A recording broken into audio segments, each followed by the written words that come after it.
Isang mapagpalang gabi po sa ating lahat. Ngayon po ay dumayo kami dito sa Peñaranda, Nueva Ecija upang tumambay dito at kumain sa isang sikat na kainan dito. Walang iba kundi ang One Bella Food Park. Ayun guys, papasok na tayo sa loob.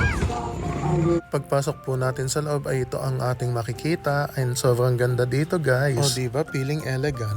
Ito po yung kaibigan ko, umorder na po siya ng kakainin niya and sobrang bait nung nag-a-assist sa kanya. Yan guys yung menu, pakiposa lang po para mabasa natin and makita kung ano-ano ang mga available na pagkain dito at kung magkano ang kanilang mga presyo. So tara na guys at umorder na. That time po kasi ay hindi na kami umorder ng isa ko pang kaibigan dahil busog na kami. Tingnan nyo guys si ate, ang cool niya. Guys, ito po pala yung kanilang business hours. Ito naman po guys yung loob ng kanilang restaurant. Kung mapapansin nyo guys, meron siyang rooftop and pwede rin kayong mag-dine-in doon. Available din po dito yung kanilang videoke room. Perfect na perfect for barkada or buong pamilya. O diba, nakaka-relax, parang nasa tabing ilog ka lang. So guys, puntahan naman natin ang kanilang alfresco dining. Dito nga po guys sa kanilang alfresco dining ay makikita natin na sobrang tahimik at sobrang ganda. O diba, parang nasa paraiso ka. Yung nasa gilid nga po na duyan na yon na may ilaw-ilaw ay sobrang sarap sa mata. Ay talaga namang kasarap magmuni-muni, diba? Napansin ko rin guys, yung kanilang mga puno ay pinailawan nila ng ganito. O diba, napaka-perfect. Para tayong nasa itoktok ng bundok na may garden.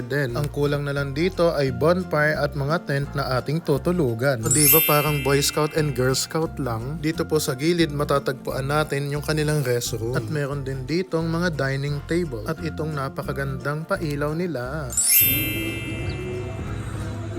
Hi, it's very romantic, diba? At talaga namang very relaxing. Magduduyan tayo ngayon. Wala namang nakasulat kung pambata or matanda itong duyan, kaya nagduyan na rin ako. At habang busy po yung mga kaibigan ko sa paghihintay ng order, ay pupunta muna tayo sa taas and samahan nyo po ako.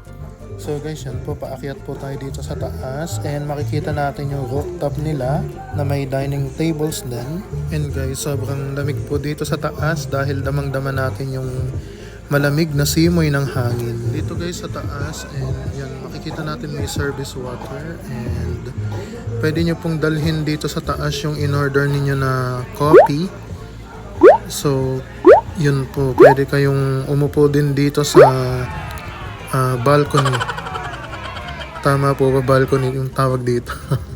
And yan po yung kanilang garden.